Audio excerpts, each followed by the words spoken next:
E eu dividi a apresentação em 3 partes, tá? Essa primeira parte vai cuidar do Tratado Internacional. A segunda parte eu vou cuidar do entendimento da Receita Federal a respeito do software como serviço. E, por fim, eu vou tratar das discussões, das decisões judiciais, fazendo aqui a ponte, na verdade, com como você aplica o Tratado Internacional no recente entendimento da Receita, que, aqui já meio que acabando com o suspense, conceituou o Software as a Service, na solução de consulta da COSIT, como sendo um serviço técnico especializado em informática. Então, só para que vocês tenham noção, são 34 acordos internacionais, tá? Esses acordos, na sua grande maioria, eles seguem a Convenção Modelo da OCDE. E, para entender a OCDE, vamos aqui lembrar o Plano de Recuperação Europeu, que foi um plano manuseado, na verdade, capitaneado pelo secretário de Estado, que ofereceu um plano, que inclusive recebeu seu sobrenome, o Plano Marshall, injetou 30 bilhões de dólares na Europa, e a trazida a valor presente, isso dá mais de 100 bilhões de dólares hoje. E aí, obviamente, foi se aglutinando os países, como foi as organizações internacionais que surgiram a partir do fim da Segunda Guerra, como foi o FMI, o BID, o Banco Mundial, e dentre eles a Organização para a Cooperação Econômica Europeia, que, olha que interessante, em 48 já se tinha as discussões da tributação sobre bases universais, porque se a ideia era estimular o comércio, se a ideia era estimular a economia, o que supõe uma abertura de fronteiras, a tributação ela não pode mais ficar distrita a territórios, ela tem que alcançar a universalidade.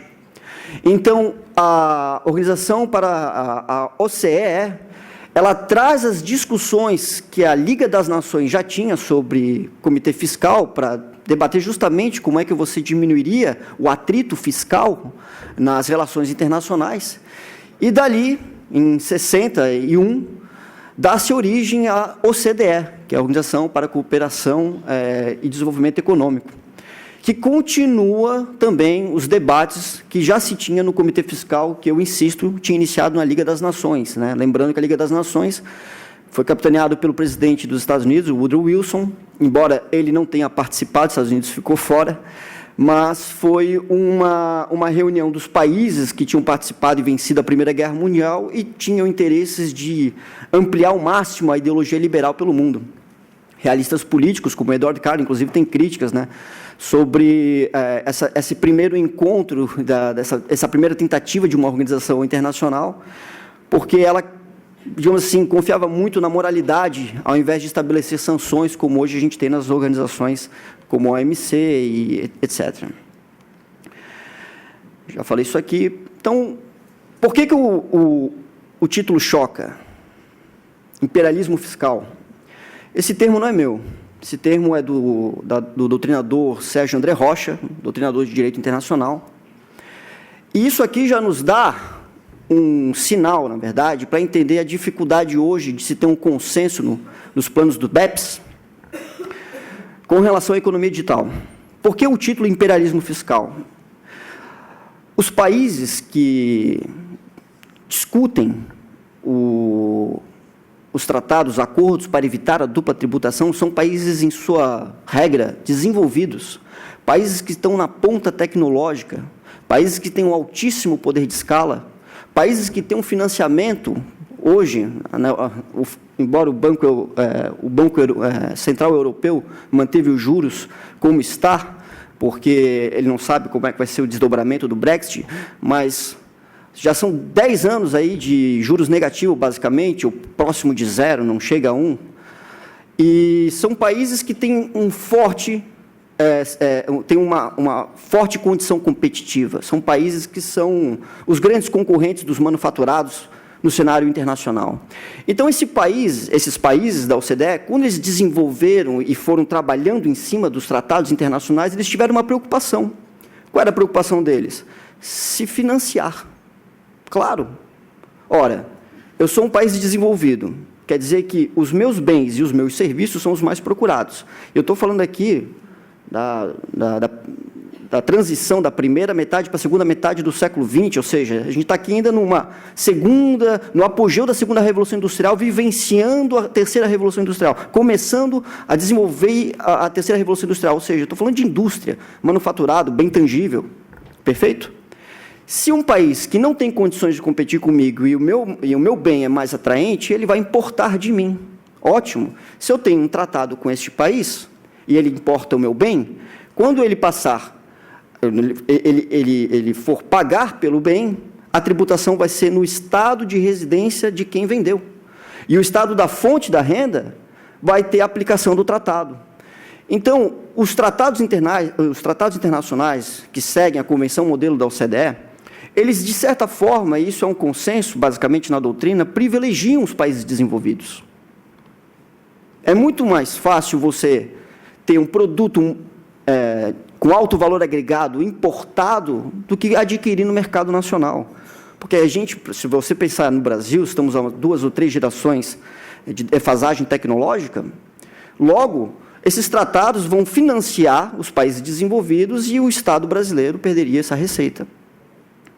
Essa é a característica que faz com que realistas políticos, né, e aqui a herança é longa, Maquiavel, Proudhon, Eduardo Carr, Negri, vão chamar isso de um imperialismo fiscal. Quer dizer, quem vê as relações internacionais como relações de força e de poder, vão chamar esses tratados como imperialismo fiscal. Todavia, existe uma cláusula que fala o seguinte, de fato, eu tenho aqui um exemplo, de fato, se o importador for brasileiro e o exportador for alemão, a remessa para pagamento desse manufaturado vai ter sua tributação na Alemanha, não no Brasil. Porém, se a empresa alemã quiser desbravar, né, vamos pensar aqui em transnacionalismo, transportar sua empresa para o Brasil, uma atividade econômica, física no território brasileiro e lá lucrar, aí a tributação, por conta do estabelecimento permanente, será no Brasil e não na Alemanha. Então, eu diria que assim, um mecanismo que deu uma salvaguarda para os países em desenvolvimento é que se as empresas dos países desenvolvidos quisessem expandir as suas fábricas, suas indústrias, os seus estabelecimentos para outros países e lá produzisse, lá vendesse, a tributação, o recolhimento ficaria lá. E aí agora que tem um ponto interessantíssimo, porque se você imaginar que a economia digital está virtualizando as atividades operacionais, isso meio que está iniciando uma outra discussão entre países que são os estados-fontes da renda e os países que são os estados da residência do contribuinte, da empresa, porque agora você tem uma empresa concentrada em países com baixa pressão fiscal, seja paraísos fiscais, sejam países que tenham uma tributação favorecida, e de lá, usando de servidores espalhados no mundo inteiro, conseguem fornecer os softwares para uma série de países, para todos os que puderem acessar a nuvem. E a tributação vai ser aonde? Lá naquele país, aqui a Irlanda, não é por acaso que tem sido recebido as grandes empresas digitais, né, as grandes empresas, porque tem baixa pressão fiscal. E o que é curioso, porque já vem essa discussão no BEPS, já vem essa discussão na OCDE, no G20, como é que se resolve esse problema, porque os países que são os estados-fonte da renda, os países, ou seja, que estão adquirindo o produto, que estão acessando o produto, querem essa parte da receita, porque o que está vendo aqui é uma erosão da base tributária, transferência de lucro. Só que, claro, o que a gente está vivenciando hoje? O que a gente está vivenciando hoje é justamente uma constatação de que as relações internacionais, a despeito do que a Liga das Nações acreditava, é uma relação de força. E eu quero que vocês entendam, eu me preocupo muito com essa parte da exposição, porque vamos pensar o caso da Argentina, rapidamente, só para ficar em um exemplo. Quando você está em um tratado em que você acessa um produto, isso é ótimo acessar, não sou contra acessar produtos, mas você acessa um produto e a renda vai ser tributada no país de residência, o que você tem aqui é uma fuga de capital, uma fuga de divisa que não está sendo tributada. E eu peguei o caso da Argentina por quê?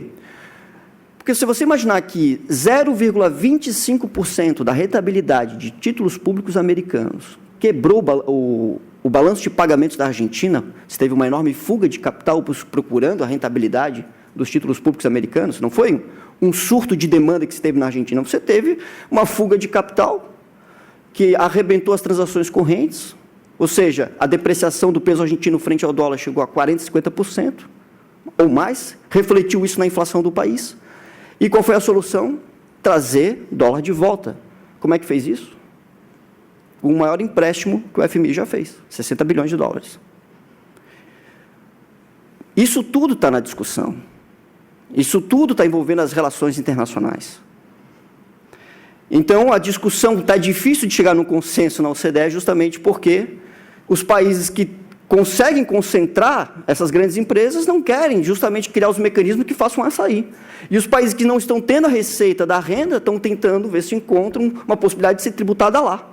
Só que a economia digital está colocando um fim na ideia de estabelecimento permanente, porque o estabelecimento permanente, segundo a OCDE, ela exige o quê? De fato, uma atividade econômica, num espaço físico do território do país que se quer tributar, relacionada à atividade operacional da empresa que está no outro país, no estado de residência do contribuinte. Bem, agora a gente vai entrar numa outra parte que, digamos assim, é a parte que eu gosto. Na verdade, fica difícil, porque a outra parte eu gosto bastante, mas é que essa parte aqui, e eu não vou cansá-los, eu prometo tentar não cansá-los, não vou... Só que essa aqui é a parte filosófica da exposição, e eu não vou ficar preso a ela. Eu só quero lhes dizer o seguinte: os significados dos tratados internacionais, eles não são os mesmos da legislação brasileira. Eu não vou entrar numa discussão inócua aqui, teorias monistas, dualistas, monista moderado, porque o que importa é o seguinte: uma vez um tratado incorporado na legislação interna nacional, ele passa a ter, segundo a nossa legislação, eu não vou falar aqui do artigo 98 do CTN, mas ele passa a prevalecer naquilo em que ele se subsume, naquilo em que ele se aplica, inclusive os seus significados. E nós, aqui do CTN, o nosso CTN tem critérios de interpretações que não coincidem com os critérios de interpretação das convenções modelos para evitar dupla tributação, ou seja, os tratados internacionais da OCDE. Eu trouxe aqui também a Convenção de Viena, por quê? Porque quando você lê aqui, ó, eu peguei um exemplo de um acordo Brasil-Alemanha, e você vai ver lá no seu artigo 3º, que diz o seguinte: olha, para os fins deste acordo, e a menos que o seu contexto requeira entendimento diverso. O que significa contexto? Item 2, para aplicação deste acordo, por um Estado contratante, qualquer termo que não esteja aí definido terá, a menos que o seu contexto exija de forma diversa. Olha só a importância que o contexto tem nos tratados internacionais para definir o conceito, os significados dos termos. Quando os termos não estão definidos no tratado, a prevalência é do contexto. Ou seja, você pode ter na legislação brasileira uma definição para lucro tributável. Mas se a definição de lucro do acordo, seu contexto, for outro, definirá se a tributação é no Brasil ou fora. E eu trouxe esse exemplo porque esse contexto que eu estou citando, ele faz uma menção à Convenção de Viena sobre direito de tratados, e lá tem os contextos intrínseco, contexto extrínseco, primário, secundário, não vou entrar nisso. Eu quero chegar aqui, na decisão do STJ, que fala o seguinte: o lucro da empresa estrangeira deve ser interpretado não como lucro real, mas como lucro operacional. Olha que fascinante, meus caros. A Receita Federal, quando percebeu que os contribuintes estavam deixando de recolher os tributos no Brasil, porque, ao aplicar o tratado, a ideia de lucro é aquela que faz com que a tributação seja fora do Brasil, ou seja, no caso aqui que eu estou utilizando como exemplo a Alemanha, a Receita Federal trouxe o seguinte entendimento: não, mas espera aí, não é lucro que você está remetendo para o exterior. Por quê? Porque lucro é de uma confrontação de receitas e despesas, né? Você chega lá, passa pelo lucro bruto, lucro líquido, etc. Então, o que você está mandando para lá é uma receita. E o STJ definindo justamente a prevalência dos significados dos tratados, colocou que não. Para a aplicação do tratado, o lucro tem uma definição como lucro operacional. Portanto, não é o mesmo lucro das relações tributárias no Brasil. Ele toma uma dimensão maior, mais ampla, para permitir justamente a aplicação do tratado e que a tributação seja fora do Brasil. Eu fui claro nesse ponto? Estamos indo bem? Se eu tiver... De verdade, se eu estiver me perdendo aqui, você fala, ô, ninguém está entendendo pica. Eu vou entender. Beleza? Eu estou tratando aqui, pessoal, de tratado internacional de uma forma muito rápida, mas esse tema aqui é muito rico. E eu avanço nele, para que vocês tenham uma ideia. Olha só, vamos falar da Receita Federal agora, para vocês entenderem como é que essas coisas casam. Hipóteses tributárias do imposto de renda retido na fonte. Olha só, eu estou falando justamente da situação em que a empresa, o seu cliente, ou você mesmo, como empresário, está importando um produto. Quando você fechar o câmbio, você vai... Por que você está fechando o câmbio? Porque você tem que transformar o que você tem em reais para dólares. É aqui que ocorre a fuga das divisas. É aqui que você joga os dólares que nós temos para fora. Neste momento, existem situações em que você tem que reter imposto de renda, 15% ou 25%. Eu trouxe duas hipóteses aqui. Remunerar serviços técnicos e royalties. Beleza? Tudo certo? Mais uma situação. CID, contribuição de intervenção no domínio econômico. Não é um imposto, é uma contribuição. E ela tem como também situação remunerar serviços técnicos. A mesma situação em que você vai ter que pagar o imposto de renda, você também tem que pagar CID, 10%. No caso de serviço técnico, royalties, ou na licença de uso, comercialização, quando houver transferência de tecnologia. Ok? Então, vamos lá. Vocês vão perceber que todas as soluções de divergência, soluções de consulta que eu vou apresentar aqui são de 2017, 2018. São extremamente atuais. Por quê? Porque o SaaS, na dimensão que está tomando, é atual. E não existe momento mais propício para discutir os conceitos, sobretudo no judiciário. Se você imaginar que em 98, o STF trouxe um conceito para mercadoria, para fins de ICMS, que eu não sei dizer, não encontro um livro de direito tributário hoje que, ao tratar de ICMS, da materialidade de ICMS, conceitua a mercadoria daquele jeito, porque não há transferência da propriedade. É você imaginar que existe uma situação agora limítrofe de discussão dos temas, dos significados nas relações que envolvam a economia digital, que envolvem, por exemplo, serviços na nuvem, licenças de uso de acesso na nuvem. E a Receita Federal está tomando a dianteira, porque, claro, ela está sendo provocada pelos contribuintes. Perceba o que a Receita Federal colocou.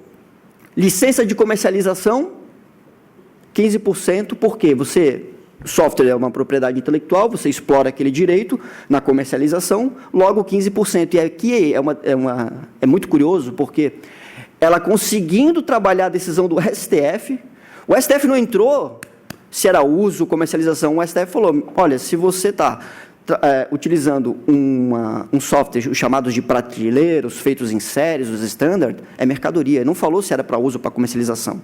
A Receita pegou esse entendimento, o respeitou no sentido de, beleza, mercadoria, mas quando é para uso. Se ele for explorar aquele direito distribuindo no mercado nacional, aí é royalty, porque ele está explorando um direito do outro. E a remessa não é lucro da outra empresa, conforme os acordos para evitar a dupla tributação, é royalty, 15% de imposto de renda retido na fonte, que não é 15, tá? O cálculo é por dentro, então é 17 alguma coisa, 17,5. Ok? Não há transferência de tecnologia, não tem CID, mas tem a licença para comercializar. Seguindo, olha essa decisão aqui, solução de consulta de CIT, 2018, não incidência sobre licença de uso, Receita concordou, licença de uso eu não tributo.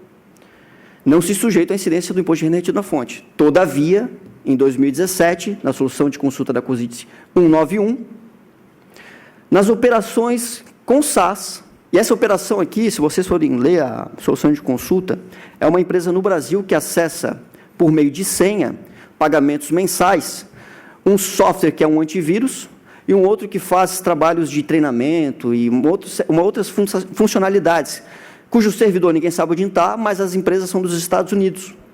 E a Receita Federal tomou uma decisão a respeito do significado dessa remessa, que é onde vai entrar o tratado internacional. A Receita entendeu que essas operações se caracterizam como serviço técnico especializado em informática. Se é um serviço técnico, tem imposto de renda, retido na fonte, 15%, e mais CID, ou seja, 25% de recolhimento na remessa, porque é serviço técnico. Como é que o tratado internacional poderia ser aplicado para afastar esses dois tributos?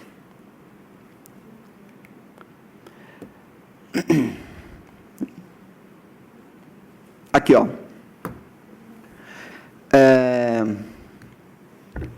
Fiquem comigo aqui só por um minuto, porque essa parte talvez seja a mais importante.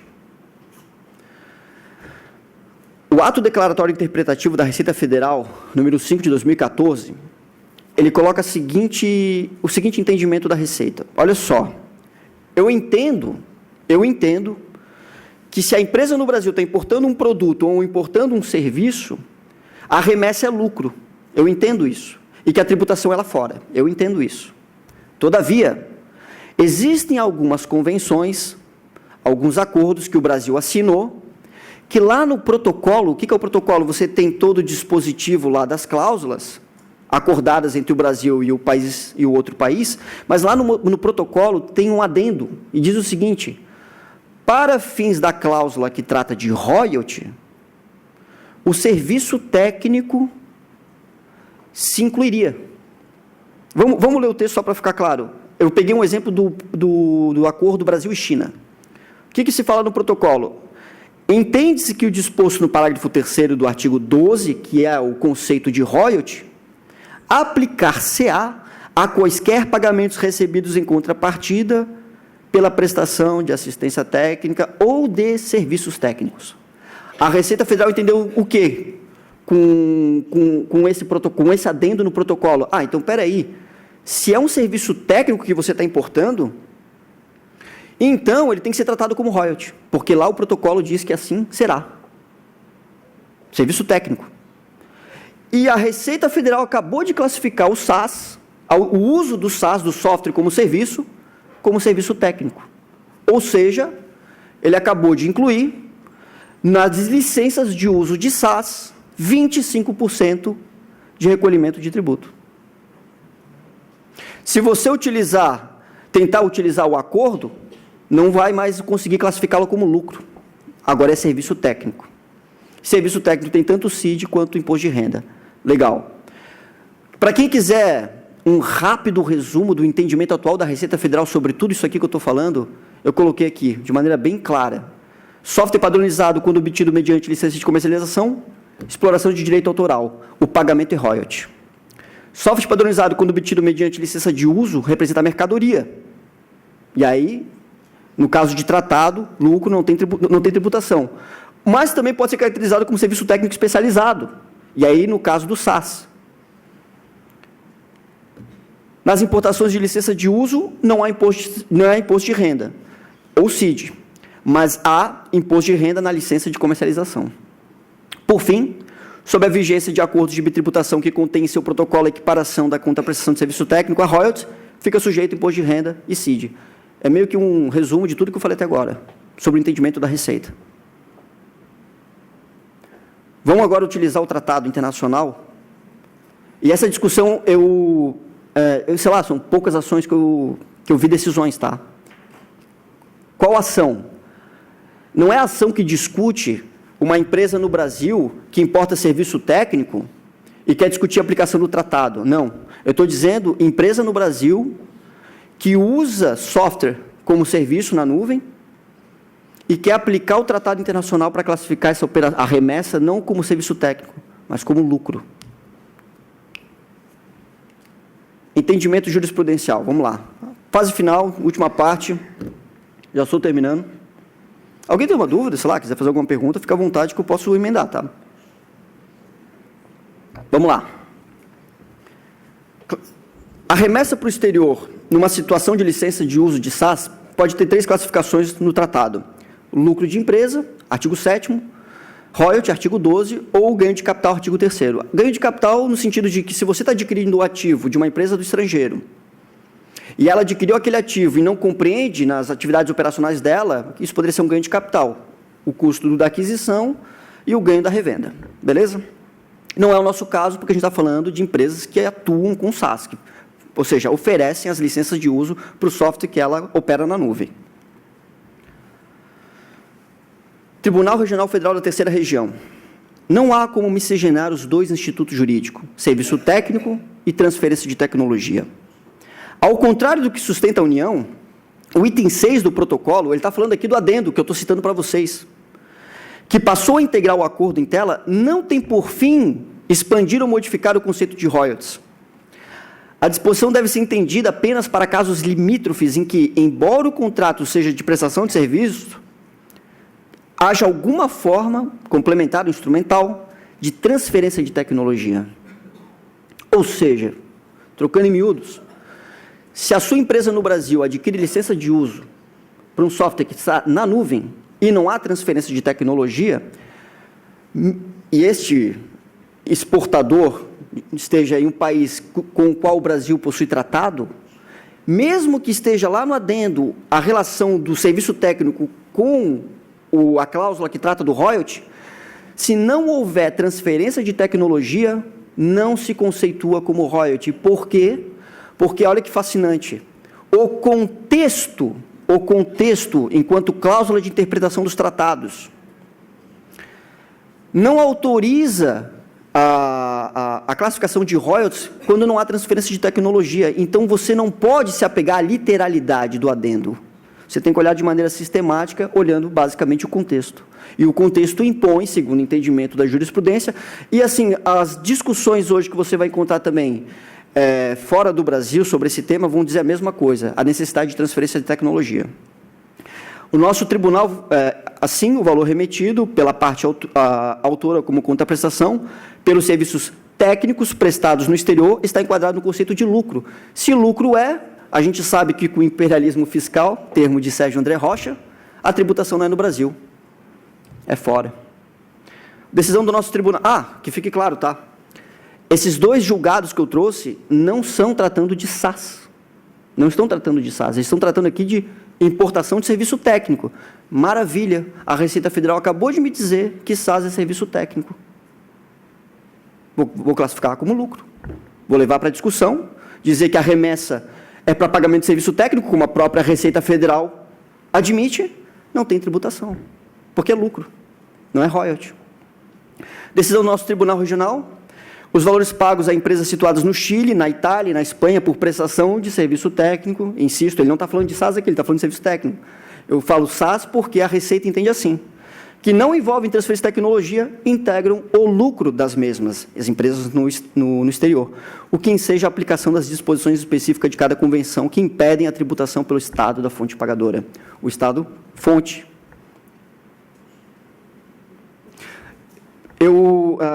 Por erro meu, quando eu fui passar meu currículo, eu acabei esquecendo, mas eu também componho eu sou conselheiro do TAT, né, do Tribunal Administrativo Tributário, aqui do município de Florianópolis, e a gente está debatendo muito esse tema. Porque, embora se tenha hoje esse confronto do convênio do CONFAS 106 de 2017 e a lei complementar, as mudanças da lei complementar 157 de 2016, o nosso Estado de Santa Catarina, ele meio que se antecipou a isso e colocou, né, que, olha, você pode até tributar quando a legislação municipal já não tem essa previsão nas suas hipóteses, né, das alterações da lei complementar 157. Mas eu tenho certeza que vai chegar lá para a gente julgar casos de pagamento do uso de SaaS, se é serviço ou se é mercadoria, e a aplicação de um tratado. Ou seja, peraí, qual é o país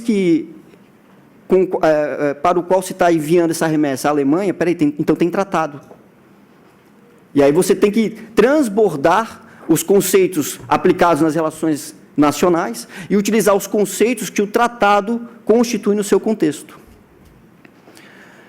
Acho que finalizando aqui a minha participação, queria trazer para vocês essa realidade, ela é extremamente atual. A utilização de um tratado para alterar os significados das relações tributárias com vistas a criar um planejamento, talvez, para o seu cliente. E o emprego hoje do tratado internacional, as nossas convenções, os tratados que o Brasil assinou, para, utilizando o entendimento da Receita Federal, na remessa para pagamento do uso de SAS, você hoje não ter que pagar, segundo o entendimento da Receita, 15% de imposto de renda e 10% de CID, porque classificar-se-ia como lucro, logo não haveria incidência. Muito obrigado, pessoal. Obrigado.